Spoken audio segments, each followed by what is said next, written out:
Hello, everybody. Welcome back to Cinema Savvy. It is myself, George, joined once more by Tate for another episode of our monthly live stream series, What We Watched, where we will, of course, be talking about everything we saw in August of 2024. It's now September the 1st. Everyone's gone back to Hogwarts based for the marketing emails I've got today. It is that time of the year. But before we start talking films and everything else, Tate, how are you doing today? Doing okay. This month went very fast. This month went very, very fast. I feel like the previous months logged on a little bit, but this month has kind of flown by. Maybe with less TV to watch has made it go a lot quicker. But yeah, no. Excited to talk about kind of what I've watched over the last month and just talk about film in general. No, same here. It has been one of them where I feel like there's been a lot of films, but at the same time, not so many films. I think because normally summer blockbuster season, it's stacked. We're talking about everything like every other day.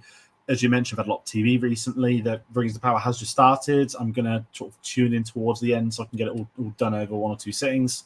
And I feel like there are other shows out, but there's been so many. We've had House of Dragon, we've had The Acolyte, we've had Doctor Who. Oh, God. The Bear I've still not seen. I've said this every stream for like 3 minutes now. The Boys. It's been a lot of TV, and there is more TV coming, particularly in September. You might have seen Penguin on our thumbnail. That is starting up on September the 18th. I think I'm going to watch that weekly. I don't think I'm going to be... having 3 or 4 shows in the go again. It's just too much. There's a lot of films to watch. We've been watching films, and kind of that being said, we are here talking about what we've been watching, and we do want to hear from people at home. So please do comment below what you watched in August. Listen, these monthly streams, it's not just us talking about what we watched last month. We spoke about San Diego a lot. We spoke about Robert Downey Jr. So any subjects or news items you want us to talk about, then we are happy to obviously have a chat if you put it in the comments. There might be a few things we bring up ourselves to talk about that we want to. That do get involved. If you want to find out where we put our videos, where we announce stuff, you can get us on our social medias, linktree.com/cinemasavvy.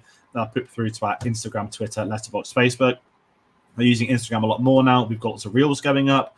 We're using YouTube Shorts as well, so we can upload short clips of the episode. So you're watching this in the future, and you've seen a couple of us from today, then thank you for joining us. And if you aren't, thank you for joining us and just watching us normally. We obviously do this stream once a month, and I haven't really planned anything. We haven't got an intro. We haven't got a guest. We haven't even said who's going first. Do you want to go first? Have you got your list? I'll go first. Anything jump out about August? Not really. I didn't really get to the cinema too much in August, just through various different things. So I've been quite busy with tennis season, with my kind of main work and stuff like that. And also it was my birthday this month, so I've been going off and doing loads of very different things kind of based around those two things. Did get through a fair amount of films, though. I started off the month with Blade Runner 2049, because I've been meaning to rewatch it again for a while now. And every single time I sit down and watch this film, it's always a brilliant and beautiful experience. And, you know, we'll watch it again at some point when we finally get around to doing the Denis Villeneuve retrospective. But I'm looking forward to that day because all of his films that I've seen so far, I think the only one I haven't seen is Incendies, and maybe there's another one that I haven't seen, Enemy. So yeah, all of his other films I've thoroughly enjoyed. So 2049 is one of my favorite kind of modern films to watch. It's been one of my favorite releases of the last 10 years. So, you know, it's always a great watch and great performances all around. And even though it's got Jared Leto in it, it's not his worst performance, which is, you know, always a fun one to go to. Then coming off the back of last month we had Deadpool and Wolverine, which has ended up being a humongous global success for Marvel, putting them back on track with various different things, getting a lot more people re-interested in the MCU when we thought that it was kind of starting to circle the drain. So I've gone back, and now, I mean, is it worth going into spoilers? Kind of, you know, the film's been I think we can. Everyone that would have seen it by now has seen it, right? It's grossed $1.2 billion. Yeah, of course. We can stray there slightly. So I watched Daredevil because of the obvious link to the film with Elektra. Just because I think I had seen it. It had been so long. I think this is the thing with films that are this old and this meme-worthy. I don't know if I've seen the full film or if I've just seen the memes of it, and that's just been enough to see the whole film. I distinctly remember the fight scene in the playground, but I have no idea whether I've seen that before as part of the film or if I've just seen a clip online. The lines blur. The squeal and reaction that came out of me when Elektra had was it Wake Me Up Inside, Evanescence kind of blaring I've out. still not seen it. I've not seen this film. If that's not enough to advertise it, like my question to you is, did you watch the director's cut or the normal cut? Because I've heard the director's cut is apparently actually good. I watched whatever was on Disney Plus. Okay. I don't know which version that is on Disney Plus, but I watched whatever was on Disney Plus. So go and watch it if you want a bit of nostalgia. And yeah, it's a bad film. We get it. Especially because this month I also started rewatching the Daredevil series. Yeah, and to finally introduce my dad to that because he'd never seen it before. So a bit of a contrast between performances with Daredevil and Daredevil, shall we say? But that was an interesting, fun watch. Then I'll rattle through a few films which I watched, but weren't ridiculously interesting or anything of note. All the President's Men, just because I had one of those kind of weird brain thoughts of everyone knows of Watergate. What actually happened in Watergate? And I watched the film and I still don't quite know what's happened in Watergate, but it's a good film. Like, it's a very good film. Like, if you've seen it, it's got Robert Redford in it, and it's also got Dustin Hoffman. And yeah, it explains Watergate. It's still confusing. Like, I feel like it's one of them things that, like, not because we're younger, it's American politics, and it's like decades before our time. And yeah, the entirety of film and TV loves to tell you about Watergate without really going through it.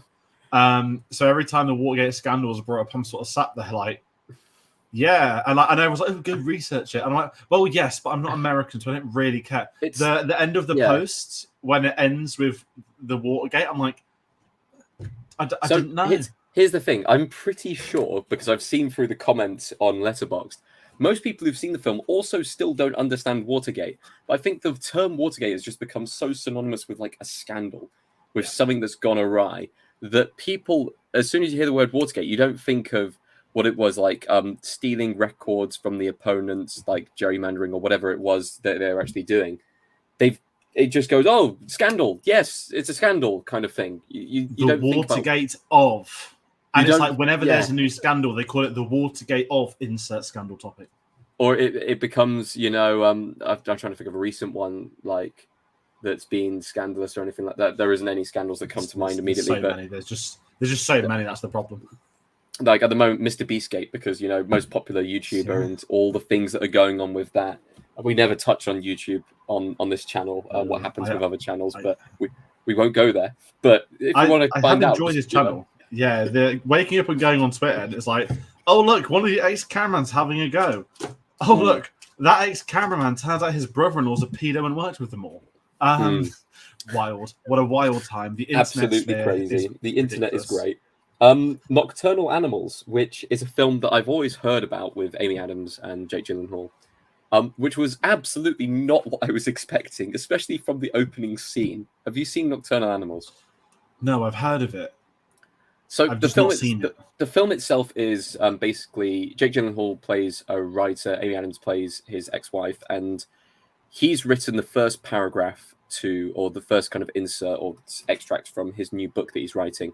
And basically, the excerpt basically depicts someone similar to himself in description-wise, someone similar to herself description-wise, someone similar to their daughter, and Amy Adams' character being basically, in the book, raped and killed in front of him. So then she kind of looks back on her relationship with him and kind of reads through the book and tries to see if it's him trying to tell her something. And that's basically the entire film.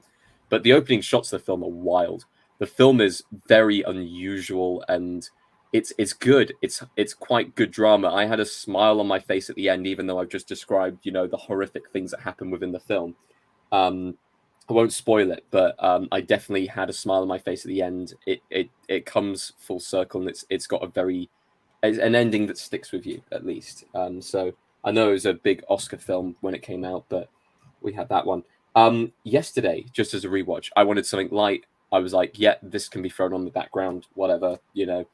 I think we talked about the film on the channel before, but, you know, it's fine. I wasn't on it, but it's the Beatles one, isn't it?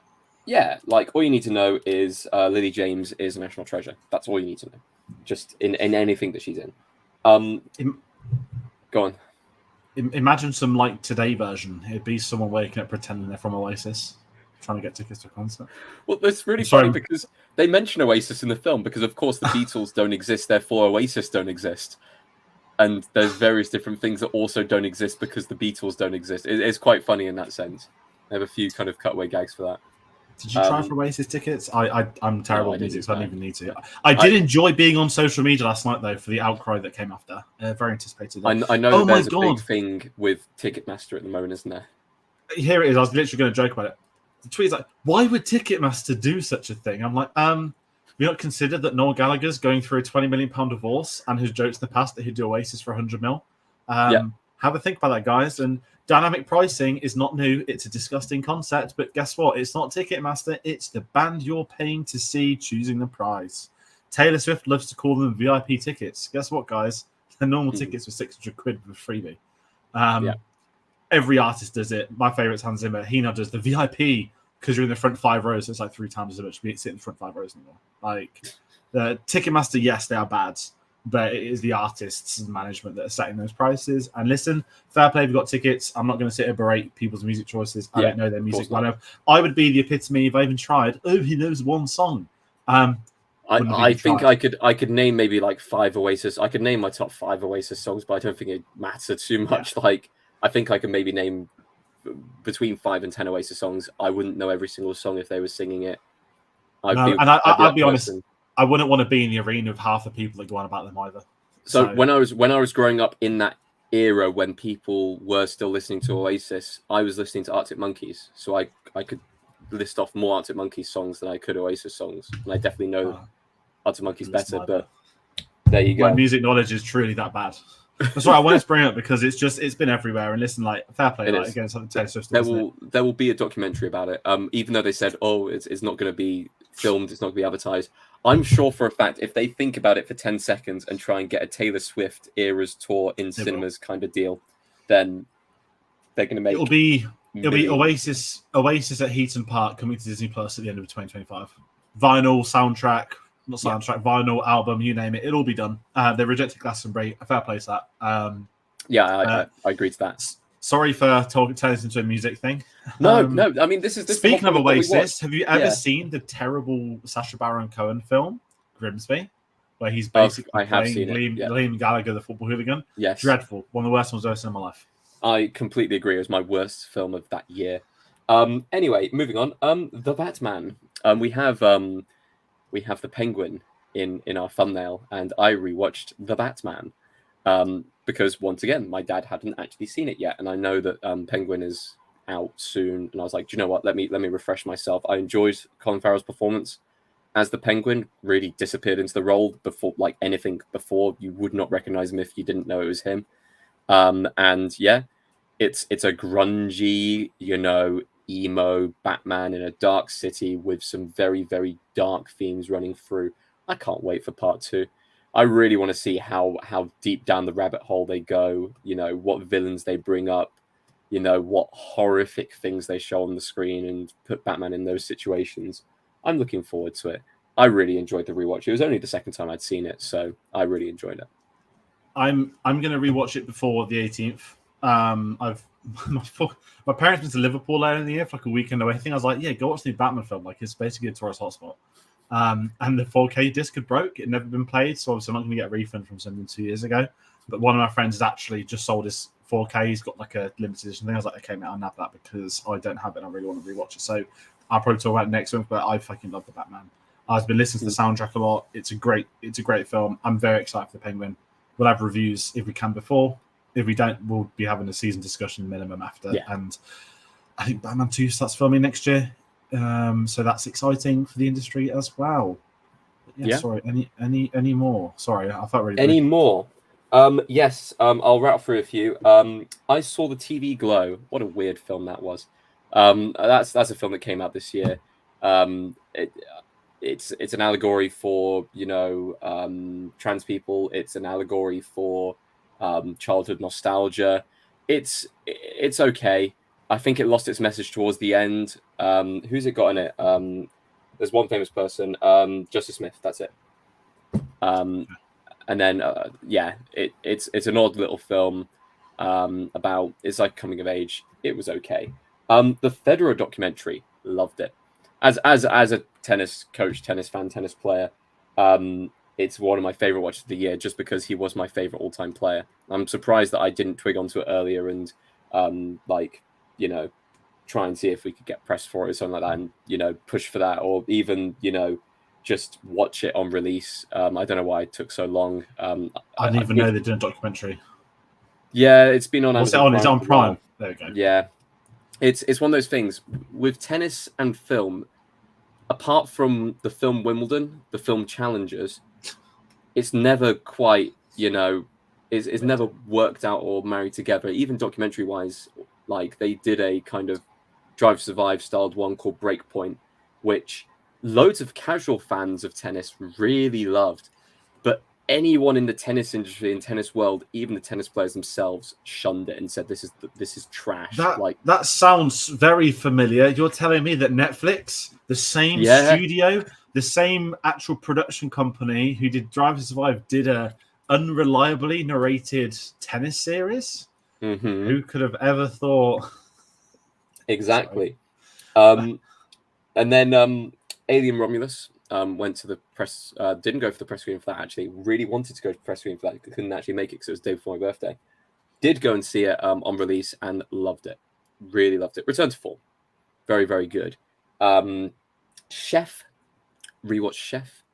Did you get hungry? Yeah. I was eating at the time. Yeah. It was great. It's so good. I've seen it once. I can't go back to it because it will literally make me want to go out and buy food. It makes me want to make those sandwiches. Like, they look so tasty. And this is the thing with film about food. Did you see they did a Netflix series during COVID where like Jon Favreau would just bring people on, they just cook food together? It was called Chef. Like I don't know if it's meant to be a sequel or if it's a spiritual successor, but I'm pretty sure it was a show on Netflix or Disney, and he just kept bringing on like celebrities to cook food with. I'm gonna find this. I'm gonna find this. As a person who loves to cook myself, this film and just the way it presents food is gorgeous. I know people have said the same thing about The Taste of Things, the French film that got nominated for their foreign language film for last year. Didn't actually get the Oscar nom in the end, but Chef just makes you hungry and makes you love food. And it's a film about loving life and loving food and moving on from the past and everything like that. Then we got into a couple of Tim Burton films, which may be to do with a video that's going to be coming out soon. I rewatched Beetlejuice, which I thought I hadn't seen before, but I had, and I rewatched Ed Wood, which was a very interesting double bill. I definitely preferred Ed Wood. I am excited about seeing Beetlejuice. I think from the reviews that it's been getting so far, it seems like a really fun film. It's nice to see Michael Keaton, coming back into another iconic role and it not being completely tarnished. Flash. It just looks like a fun sequel. You get these sequels that come back years and years later, and sometimes they work, like Blade Runner 2049, and sometimes they really, really don't. And I'm hoping this falls into the better category instead of something like, was it Dumb and Dumber 2 or whatever they called that film? Yeah, it could go either way, but I feel like Beetlejuice will fall into the better category, or maybe it'll fall in the middle. But at least, it's Tim Burton. His modern stuff hasn't been the best, and we'll talk about that in our next video. But, as a double bill, Beetlejuice and Ed Wood, it was nice to see kind of his progressions as a director. And Ed Wood is a fantastic film if anyone's seen it. I don't think enough people have seen it, but I'd highly recommend that as, a good Tim Burton film to go watch. And go watch Big Fish as well. It's interesting with But I think you're right. I don't think he'd have just cashed in on Beetlejuice because I think he'd have already cashed in on Beetlejuice. I think it is actually, I want to make this sequel. And I know everyone's got a price to an extent, but I don't think everyone would have come back for those. I think it would have been like, we need everyone on board who's come on board or none of us. And I'm hoping it's fun. I think we'll see it Friday or Saturday next week, but I'm hoping it's good. And it's premiered at Venice. Very random to put Beetlejuice at Venice, but I do think it will probably do very well with the public. I think it's tracking for a big weekend next week as well. It's also in a great spot. There's no other films out. It's in a really good spot to do really well. Yeah. Especially with kids going back to school. You know, parents will want to go and watch a film or so now if they've got the time. So they've nailed that. Other than that, Bullet Train, as my sister hadn't actually seen that, and my dad, so she came home this week, so we watched that. And then, as people have known, for the last 2 months, I've been trying to slog it through the entire series of Psych. I finally got through Psych, which meant I've finally got onto... I've gone 2 of the 3 Psych movies. I haven't seen the 3rd Psych movie yet, which are beloved amongst fans. They've got great ratings wherever you look. I've never seen them before. I despise the first one just because it's a Christmas film. And this is the thing with American TV and American film. I don't know what it is about it, but their Christmas presentation, especially in TV shows, in all across all media, is so blown out of proportion. I feel like as British people, we're modest. We expect a Christmas Carol, and absolute most, we expect a Muppets Christmas Carol, which is just a little bit zany with the same story in the first place. If you go and watch any Friends Christmas special, if you go and watch like any kind of How I Met Your Mother Christmas special, the Psych Christmas special, any American TV show that's ever been popular, any American Christmas film, I'm looking at you, all of the, what they called, the holiday card Christmas films, whatever they're called. Hallmark Christmas films. Channel 5 for here, isn't it? Channel 5 films here, that's what we call them. Which are honestly just trash upon trash. It's the same story every single time. Like, and people lap it up and they're like, oh, it's so Christmassy, it's so nice. I love Christmas. I despise Christmas in media and how it's presented nowadays. And Psych the movie absolutely falls into that category. It has kind of modern rock versions of Christmas songs playing in the background. They will reference Christmas like every minute or so. You'll have random people wearing Christmas hats when they're clearly filmed in the middle of summer. It's just, it's so just, it grinds my gears. The second film was better. But, you know, it's a good debate about Christmas films. And dear God, if we ever review a Hallmark film on this channel, even as a dare, it'll be a dark, dark day. My mom always watches like the Hallmark films. They're always... I'd come down at winter and they'd be on Channel 5. They've been paused and just fell asleep. And they're always like 4 or 5 o'clock in the afternoon here, aren't they? I just don't understand how there's been so many. There are thousands. They just don't stop. They don't stop making them. They just go. And there's like 10 every year. And sometimes they bag a good actor. Like Emilia Clarke's done a few of them. And it's like, what are you doing? Like, why are you in there? And you'll see like the odd kind of actor they'll pull in just for like a cameo or a scene. And it's just like, oh yeah, Christmas wouldn't be Christmas if we didn't have Michael Caine walk across the screen for like 5 seconds. It's like, but no, maybe Hallmark films are a discussion for another day. Maybe we'll do a Hallmark discussion towards the end of the year. Say if we meet a certain subscriber goal, maybe we'll do that.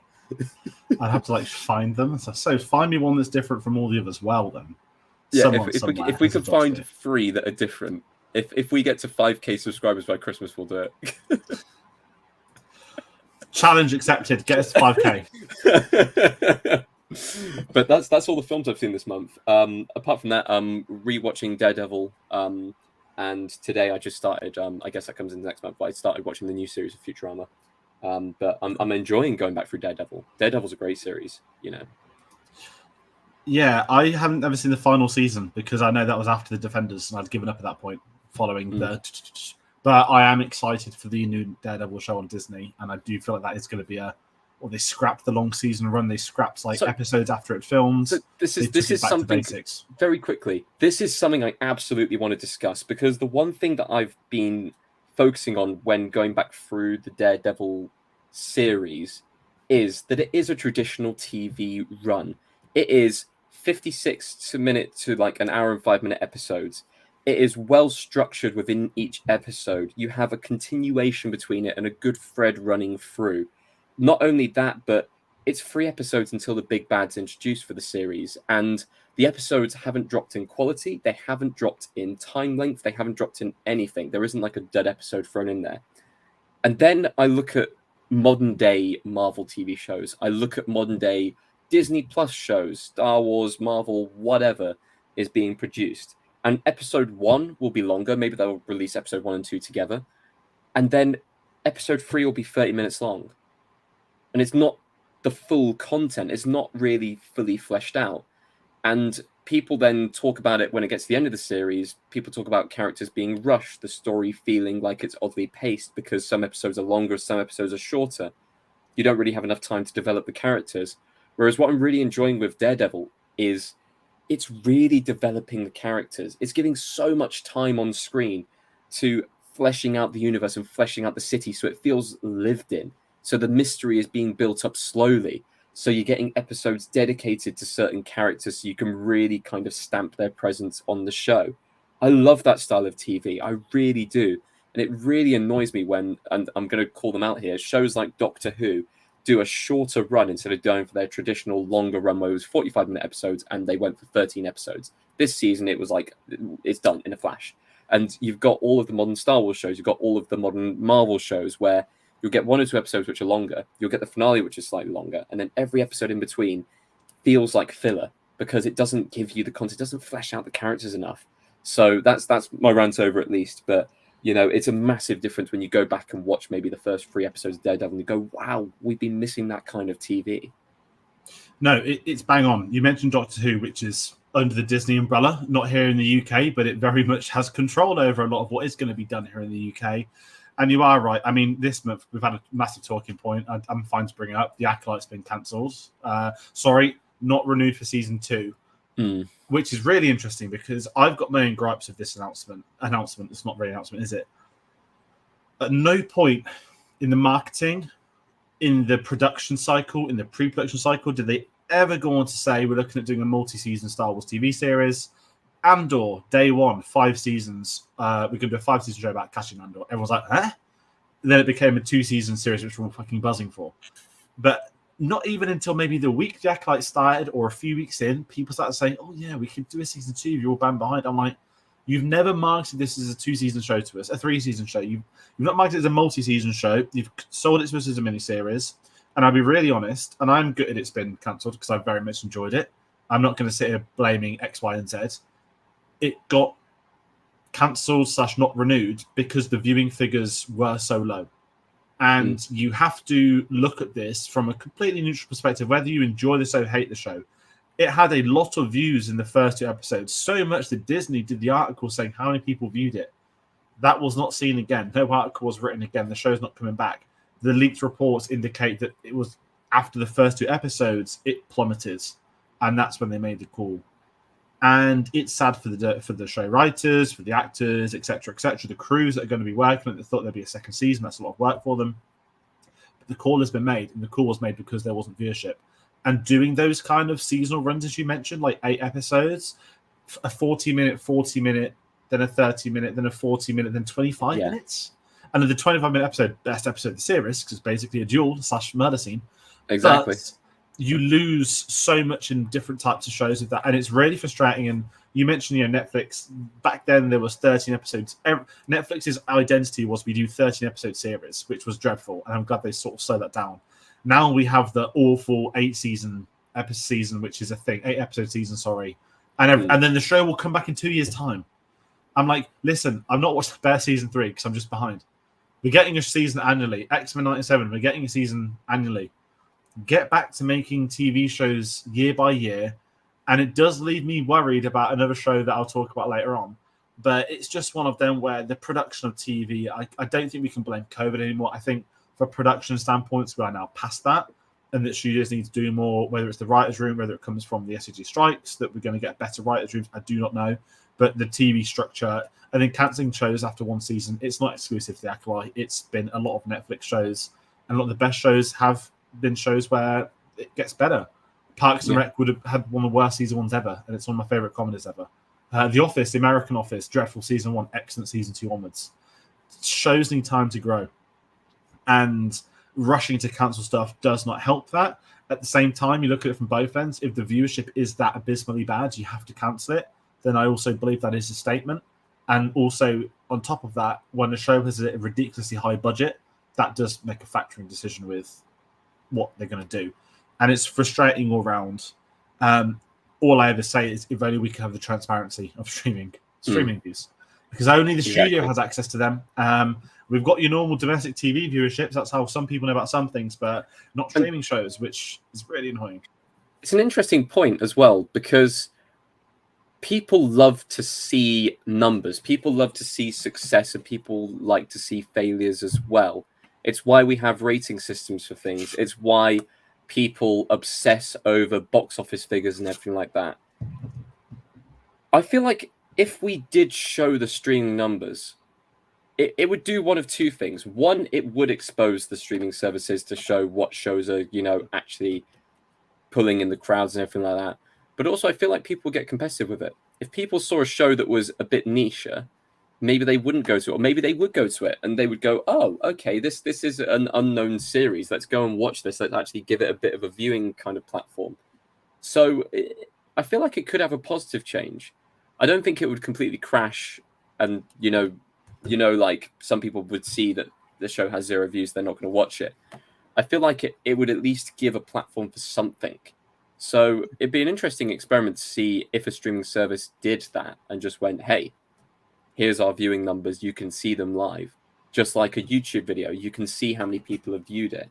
And you immediately know whether that content is popular or not. It'd be fascinating to see. Putting a show on a homepage doesn't say it's good. No, not good, popular either. Like, this could be a show we put. What was that? Mark Miller. He did a Netflix series for his comic book stuff. It wasn't Kingsman or Wanted. Oh God, it was Jupiter Ascending, Jupiter Rising, something like that. Well, at the time, how many times we had Netflix's the most expensive show? It was on that homepage for a day and it was gone and it was cancelled. And listen, I know no one was going to watch it, especially that budget. But I mean, I watched it. It wasn't that good. And his writing hasn't been as good as it used to be, which is fair to say. For his comics, not him as a writer, I mean, comic book wise as well. But it's just one of those things where we're dealing with Netflix say, our new Netflix original show is the most viewed show of the year. Of course, you say it on your own streaming service. And it really frustrates us. And there's a few, shows like Breaking Bad survived being cancelled because of Netflix being this show that got big on there, and which meant they could finish it. Yet Netflix themselves now just cancel the shows not big enough on day one. And I get you got to cancel shows as well. It's part of the game. If a show's really underperforming, you've got to cancel it. But it's just, again, because we don't have the metrics to see it, it makes it harder. And I think it makes it harder for others to accept. And also, without getting to act like there's the whole victory lap around it, isn't there? Like, look, we finally got it cancelled. It was probably a big viewing numbers, but not enough viewing numbers to justify a second season at a budget of 180 million or whatever they wanted. But again, they didn't market it as a second season show. And listen, based off reports, Andor was one of the least viewed Star Wars shows. And guess what? That's the one Star Wars show nominated for Best Series at the Emmys, and it's got its second season, and it's clearly the best show they've done, and arguably the best thing they've done in the last 10 years. So it's one of them. I'm going to talk about Harry Potter later because I'm going to end up talking about that HBO show, aren't I? Well, that's all the stuff from me at least. So it's your go of your films for the month. Okay, let's do TV first because I have been watching something quietly in the background. X-Men the Animated Series. I'm now on season 4, episode 2. I'm just going to say the same thing as the last month. It's very weird. It's a very weird show. It's enjoyable, but it's become background. So I'm more excited to get to 97 to then watch properly. I've watched any of the TV. My sister has been going through Friends again. I've been watching a lot of Friends. I've known that series off the back of my hand since I was a kid, so it's nice to go back to it. I know with the horrible news with what's happening with the people being charged involved in Matthew Perry's death. So that was a bit weird to see on the news, but I'm glad At least I'm at a point where I can watch the show again now, because it was very eerie the first few times it was on, or clips were shown after he died. I didn't like that, if I'm honest, but yeah, I'm having a ball with it. One of the best comfort shows I've ever seen, and it's still one of my favorite shows ever. It's like second after Parks and Rec for comedy for me. But film-wise, I've actually done too many, and I feel like I've reviewed most of them. I'm going to really quickly bring up Michael's comments, though. He wants to catch up to Alien. He's only on to the 4th. I promise you, it does get better. I know they did an Andy Murray one. Tennis documentaries.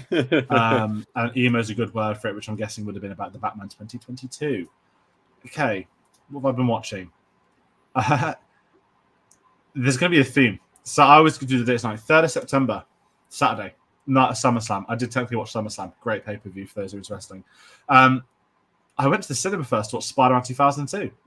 Could you believe it? The day before that film screening, they announced a Green Goblin replica helmet and pumpkin bombs that you could buy. Something I've wanted since I was like 6 years old watching this at the cinema. The helmet's never been ever released as merch for people to buy until now. So, god damn it, I pre-ordered that. That will be very welcome. I didn't really buy those sorts of merchandise anymore, but I want to put it on like my desk just to be like my inner conscience. Are you going to wear it first? I want to say no, but I am going to wear it, aren't I? There's no way I don't put it on in my life. I ain't going to do the weird videos or send it around to people, but there's no way. It's just going to be sat there on the corner. Like, I'm having a really bad day. Like, I'm just going to look at the helmet. And be like, don't send the email. And I'll be like, cowards. But yeah, so Spider-Man 1, honestly, I almost cried at the cinema. When the music came on, I was like, oh my God, like, I've hit that age. My childhood films are getting re-releases. So yeah, so good to see on the big screen. And I'll kind of say this, I'll talk about the others, but seeing the Sam Raimi Spider-Man trilogy back on the big screen was so endearing. A different time for comic book films, a different time for blockbusters, seeing the stamp of a director on a film he's made, on a trilogy he's made, seeing in 2007 where it goes wrong with modern Hollywood taking over the story and all those other things. I really missed it. Not just the comforting films, but the quality of the storytelling, the script, the score. It wasn't engineered in a behind-the-scenes pitch meeting. It was real cinema. And visiting them once a week for 3 weeks was honestly such a wonderful, wonderful thing. I really wish other people got the chance to do it. If they did, I know the Star Wars films are being shown at the moment across Odeons and Cineworlds, and I hope the people are enjoying that are watching them. I'm not going to be doing this because it's just too many to commit to. But it is something where, yeah, the Spider-Man trilogy, it's so good still. I'm sorry, but none of the other films come close. And thought I would give for the next Spider-Man film to actually be in New York and actually be about him solving crime rather than an Avengers ripoff.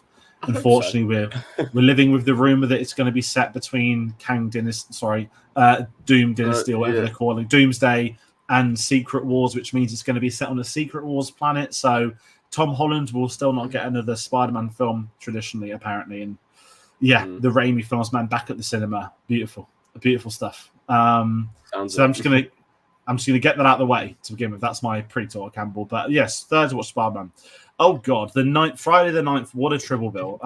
Hasn't a day of work. I watched Borderlands at the cinema. Oh boy. There's a How review. was Borderlands at the cinema? Because I've played the games, but I refuse to watch the film at the moment. I'll watch it towards the end of the year, but I haven't played the games. I thought the film looked terrible, and if I didn't have the day off work, I wouldn't have gone to watch this earlier to make it a triple bill. It was ticking it off, doing it the right way around. Dreadful, boring, everything you don't want to see in a film. Dreadful CGI, dreadful storytelling, awful directing, ripping off Guardians of the Galaxy that was popular, miscasting some great actors in the film. Utter shambles, and it deserves to be one of the worst films of the year. Everyone involved in that should be embarrassed and will be embarrassed the rest of their careers. I didn't even see the remake that came out a few weeks after. But straight after Borderlands, things can only get better. Very quickly, yeah. Gaming news. 1 week after Borderlands released, 2K put out a trailer for Borderlands 4. To, I guess, try and appease the fans a little bit. Oh, they put a teaser down for Borderlands 4, but it looked like it was slapped together so fast, or maybe it was ready just to press the button and go send. But yeah, the backlash from that film is untold. It is probably going to end up being one of the worst of the year, but I mean, this year for the Razzies, there was a proper dogfight on between that and Madame Web. that is going to be. It's worse than Madame Web. You know how Madame Web was like? Oh, yeah, but Madame Web was very. You know when it's so bad it's funny. Yeah, that was Madame Web. This was worst, but it wasn't fun worst. This was painful worst. This film is bad. Madame Web has some things going for it in terms of memes, but this is nothing. This film is irredeemable, and nobody's ever going to consciously choose to watch this in their lives for reasons than they want to check it out. Yeah, it's not funny bad. It's just bad. It's truly awful, and it is at the bottom of my year so far. There are some moments in Madame Web which I can sympathise with, and that's it's funny. It's funny bad. Like The Room. This is not funny. This is get out my sight. I then went straight into watch Trap, which I absolutely loved. I keep thinking about it for weeks on end. It's becoming a bit of a meme. Really, really good performance by Josh Hartnett. I really wish people check it out if they haven't already. It's doing some good numbers for its budget. It's an original film. The concept is silly, it's stupid, and it's so entertaining. If you go into this film taking it seriously, you're probably going to struggle. I genuinely am convinced it has not been made to be a serious film. It has been made to be entertaining because it's such a ridiculous premise. We've trapped a serial killer in a room with 20,000 people during a concert, Taylor Swift concert, let's be honest. That's clearly the core of it. And we're going to rat him out. It's a really good pitch, and it is so stupid the film really delivers with that. And then it does go on for a lot after. So I really recommend people, if you get the chance this year, go see it. I think it's online. It will be on streaming services. I think it always goes first in America, doesn't it, then the UK. But people get the chance to watch Trap. It's entertaining. And I'm going to support films like that because it's trying to be something different. It's that. Yeah. And then went straight from Trap to Spider-Man 2. Again, I've waxed lyrical about the Raimi trilogy. I'm not going to continue doing that. But Spider-Man 2 on the big screen, fucking great 20 years later. And then watched the Garfield movie a couple of days later at home when I was working. The new Garfield movie, the animated one from this year. Chris Pratt's Garfield. The Chris Pratt one. Now listen, I'm not a cat person, but my parents bought 4 cats across the last 2 years. Don't ask why. I kind of liked it. It's watchable. It's fine. I'm not going to revisit it. I can tell you why.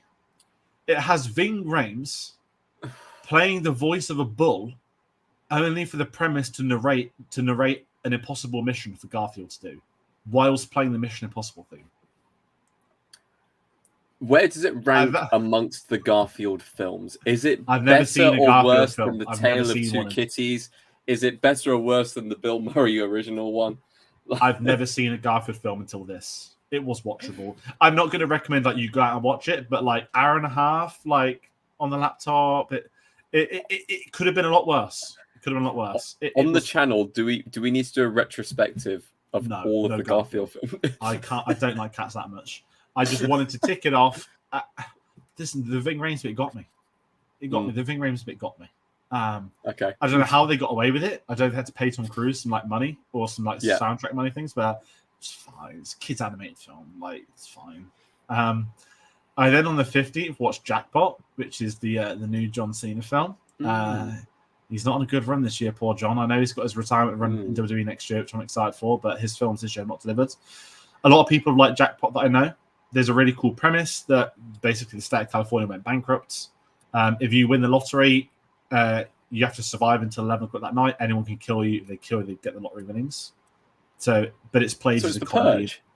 Yeah, it's like a discount purge where you get money. Fun. And they tell the world who's won this lottery. And you have to you have to kill them 12 hours. Weird cameos, but John Cena's actually good in it. I can never pronounce her name. Awkwafina. Is it Aquafina? Aquafina, yeah. Aquafina, yeah. She's fine in it too. It's a silly, fun concept. The epitome of made for streaming. That's all I can say. The epitome of made for streaming. I'll never go back to it again.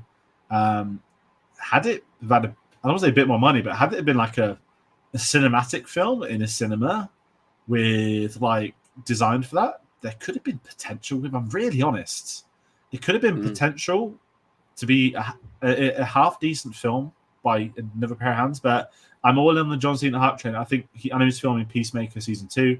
I think he's going to have a big Hollywood career, and I'm excited for him to retire. He showed up as a cameo in the Psych movie because he's in the series as one of the main characters' brothers. Yeah. big match, John. I'm going to be devastated the day he retires. I'm not going to lie. I then after to watch Jackpot, I saw Maxine on the 16th. I really liked X. and I'm not big on horror. I liked X as a premise. No, Sicko's not for the porn stuff. It just worked. It felt like a new slasher film. I know that it's got like what Jenna Ortega's already got a massive. She was in that. Maxine had a pretty good cast. I haven't seen that or Pearl. I haven't seen. I haven't seen Pearl. I haven't seen Pearl. I wasn't bothered by watching Pearl. I saw Maxine because it's a sequel to X. It's fine. It's nowhere near as good as X. It's a bit weird at the end, and then gets all this weird religious shit going in. But if I watch Pearl as a trilogy, it probably works as a modern horror trilogy. But the three are almost unrelated. But it was that sort of 80s dodgy filmmaking type. You want to be in a film, you want to be in Scream stuff. This is it. There's some things that worked and some that didn't. It was watchable. I'm glad I didn't go out my way to watch it when it came out in cinemas. Have I very quickly spoken into existence a Garfield retrospective? I haven't seen it since it came out. I hope that's not about the Garfield films. I hope that's about Spider-Man, not Garfield, because we can say Spider-Man. We did that before No Way Home. It links on the channel. Yeah. But yeah, Maxine. No. Alien Romulus though. Lots of videos on our channel for this. Loved it. Go check them out. Great film. Straight into Spider-Man 3 after Alien Romulus. Spider-Man 3, great on the big screen. I still love that film. Yes, it's got its problems, and all those problems are Sony's fault and will always be Sony's fault. Thank you for destroying. I didn't say destroy the film or trilogy. It just shows Sam Raimi clearly wanted to make a film about the Sandman and also about Harry Osborn taking the mantle of the Green Goblin after setting it up for 2 films about using credit sequences. So naturally well built up, and you can just tell that the Goblin storyline was just pushed aside for Venom. The biggest what if for me of cinema is imagine the Spider-Man 3 where the Green Goblin was the main villain, not Venom. But Sony be Sony, and as you said, we've got Man of Web this year. Thank you. We also do have the next. We have the next Venom 3. Venom 3 and Kraven the Hunter. October. Soon, right? It's October. Okay. Yeah, Craven's in December. Lovely. Craven's going to bomb so hard in that spot. But then there's not much out this year, so Craven could do well. And if they cast Aaron Taylor Johnson as Bond, everyone's going to go watch it for the new Bond. But they haven't cast anyone for Bond yet. Okay, I'm enjoying it to you. Getting really sound. 22nd, I'll watch Edward Scissorhands. I'd never seen it before. I very much enjoyed it. I kind of get... Whereas, like, not the Dan DeVito, I get it now meme. I'd known bits of it. I know it's Scissorhands. I was like, how do you do a romance story? How do you do this as a story? I liked the concept. The town loved him. The town turned on him. It's almost like a sort of Frankenstein horror type thing. And it has a somewhat lovely ending. But it's a very Tim Burton-esque film. And it works. It works for those reasons. And I quite liked it. Would I go back to it? I'm not sure. I've got a few of the Tim Burton films I need to see. But you need to watch Big Fish. You need to watch Big Fish. That's the big one. That's the big one on my list. I then watched Blink twice on the 23rd. Thought it was a good directorial debut from Zoe Kravitz. I don't have too much to say on the film without giving it away. There's a couple of gross sequences, but I'd be intrigued to see her career as director. She seemed very good behind the lens. Maybe the writing, storytelling could do a bit of work, but she knows where to place the camera. She knows how to get the best out of the sets, the crew. Clearly, the cast involved wanted to work with her. It's a good cast. It's a different cast. It's not just thrown in A-listers bar Channing Tatum, obviously her fiance. That Blink twice, I thought twice worked. Could have been better. Could have been a few little write-ups maybe, but I thought Namek is very good. Adria Iona's amazing in it. Who's obviously in Andor. Well, actually, no cover Andor again. And the last film I watched was on the 29th. I watched Ed Wood for the first time. I enjoyed it. I really like films about making films, and I don't know anything about Ed Wood in real life. I know he's like a cult director through what this tells you. Have you seen Plan 9? I've seen none of his films. Okay. I know of those like 50s pulp, like horror sort of things. I loved the story that we're telling the life of like the original Dracula actor and looking at it 2024's lenses, right? That we see these aging stars who can't get cast in stuff for very different reasons. So to almost have a film centered on one of those, and at the time, Dracula was like the biggest film in the world when it first. And the fact that he rejected Frankenstein as a role as well. Yeah. And I really liked it. I really liked the film. I thought John Depp was superb in it.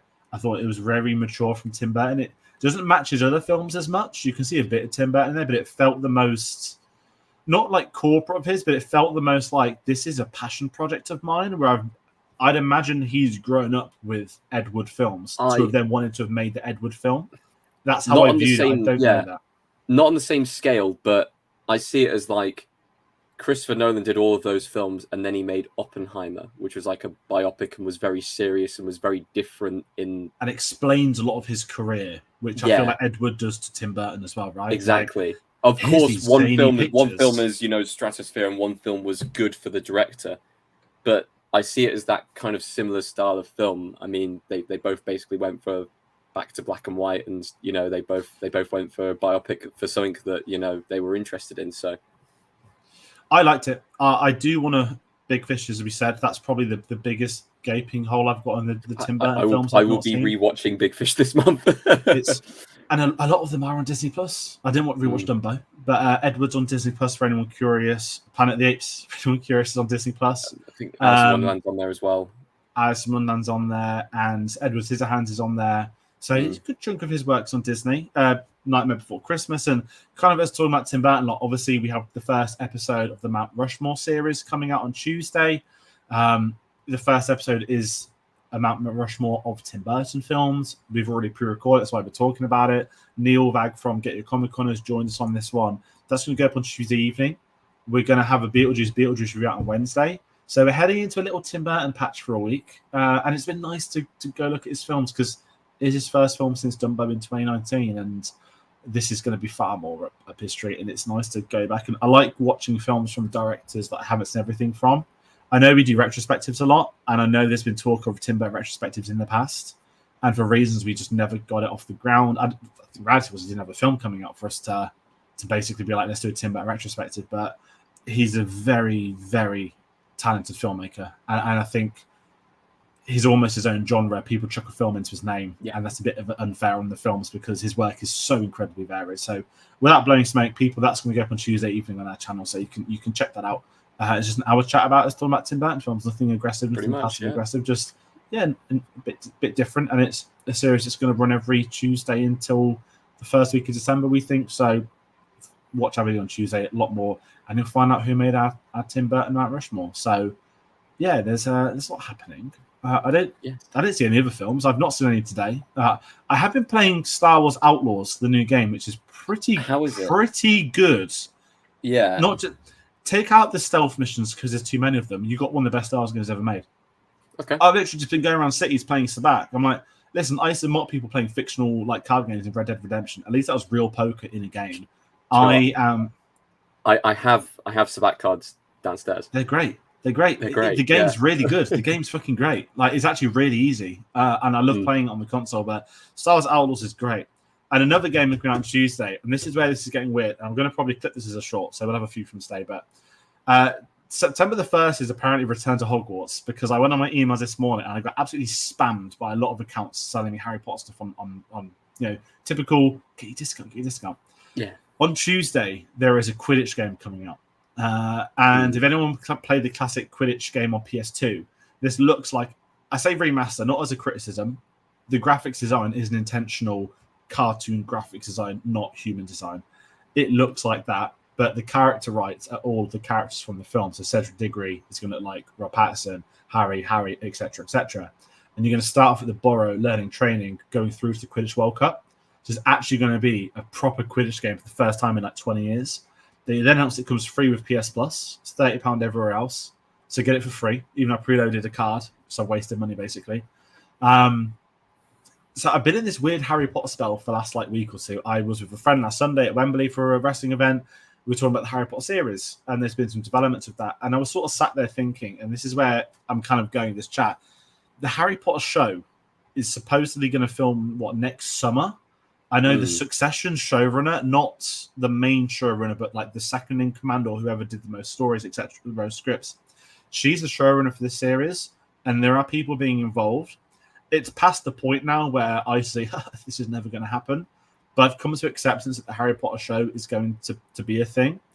And I can't really get into J.K. Rowling stuff because everyone's got different thoughts on that. But my thoughts as someone that grew up with the franchise is, yes, I wish Warner Brothers could buy it from her. It's funny that this series is ultimately being made because none of the cast will do Cursed Child working with her. But the series has a lot of potential. I cannot deny some of the glaring criticisms I have of the films, the ones everyone spoke about to death, right? continuity. The castle looks different. This director looks different. A 7-season show genuinely has such incredible potential for this franchise, and it's really like a sleeping giant, right? That nothing's really happened since Deathly Hallows. Fantastic Beast is dead thanks to dreadful scripts from J.K. Rowling. It should have been in a Grindelwald trilogy, which would have been humongous.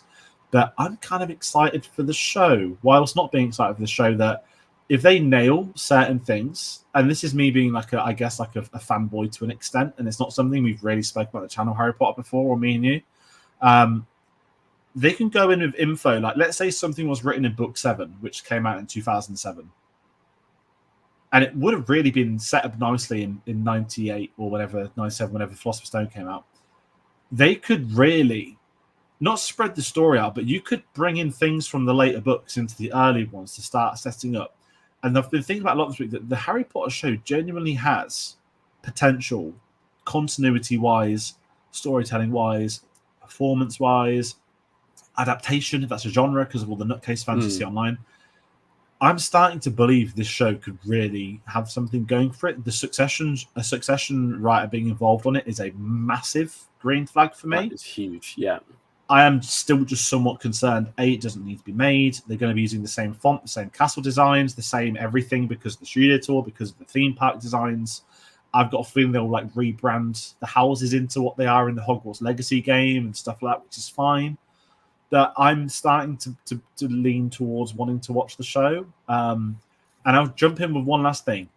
If they're going to go for continuity, please cast young actors to play the teachers. James and Lily Potter died at the age of 21. They're going to be in their early 30s, you Snape, you James, you Lily. Just go for it. Harry Potter's big enough in this day and age for them to be able to cast. You know you're going to need an actor for 8 years, so sign an actor on an 8-year deal. I'm not moaning about Dumbledore's because I get what happened with Richard Harris. It's different.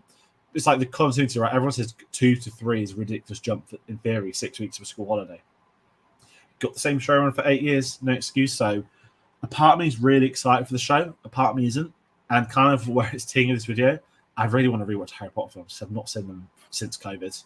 I've got a lovely 4K box that's been sat on my shelf, which I've not seen. So, I'm on a Harry Potter hype. I'm going to get the Quidditch game on Tuesday.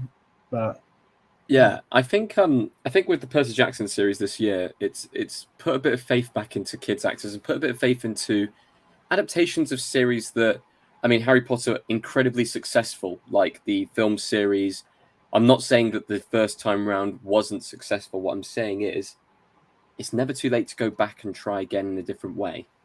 And I know that definitely was the theme with the Percy Jackson films because they did not get the films right. And they went back and did the series. And the first series of it was fantastic. And they got it right. They nailed everything that people wanted to see from it. They got it book accurate. And there are a few things that people have not liked about the Harry Potter films over the years, continuity-wise or whatever, things just being missed out because of filmmaking and everything like that. They've got the right people behind this one, and as long as they get the casting right, it should be okay. The one thing that could be a threat to it is if the first series isn't absolutely perfect, it'll be really harsh on the careers of the young actors playing it. I know they'll want to protect them, and it will be considered a massive disaster if it isn't absolutely perfect because of the state that fans are in nowadays. So I feel like it will be successful. It will be good just because Harry Potter is generally successful anyway. I mean, even with the Fantastic Beasts films, they didn't do well, but merchandising wise, people still talk about them every now and then, and it's still part of the entire journey, even if it isn't as loved. It's still there. So I think it'll be successful in the end. My question back to you is a Harry Potter version of Succession. Well, like the Malfoy family or something. Who's going to get the Malfoy estate? Be fantastic. It's just, to me, it's just a shame they crippled the Grindelwald story, didn't they? Let's just turn the Fantastic Beasts spin-off, which is a fine spin-off. It's a fine film. It Fantastic is not the first film. It's not the first film in a 5-film series. Just one film done, great. Grindelwald trilogy. Let's fucking go 10 years later. Not. Because the whole point of Grindelwald, right? Sorry to be a Harry Potter nerd. Dumbledore and Grindelwald don't see each other from them falling out as teenagers, the Dare Dumbledore sister's death, in 1915, 16, whatever it is, they do not see each other, meet each other, ever approach each other until 1945, where they basically have the best wizarding duel ever put to mankind. That's the description. So what do the films do? Continuously have them crossing paths. But even more embarrassingly, starting it in 1921. I'm sorry, you need to get 24 years in the future. You could have just done Fantastic Beasts, then say, hey, we're doing a Grindelwald trilogy. We'll start it in like 1938 or something. I don't know. But that's why J.K. Rowling They could have done it. They could have done it like the X-Men films. You know how they did X-Men First Class, and then 10 years later, Days of Future Past, and then 10 years later, they could have done that. Yeah, they could have done that. They killed it. They killed it because that would have been the series. I mean, we will never get the greatest wizarding duel of all time. That's never going to happen. So we'll never go back to Grindelwald unless in 10 years' time the series has done well, and then they're mining Harry Potter products. But yeah, back to you. Like same thing. They got to look out for the kid actors. I dread the casting day. It doesn't matter who's been cast, what's been cast, why it's been cast. People are going to get destroyed all over. They need to be unknowns.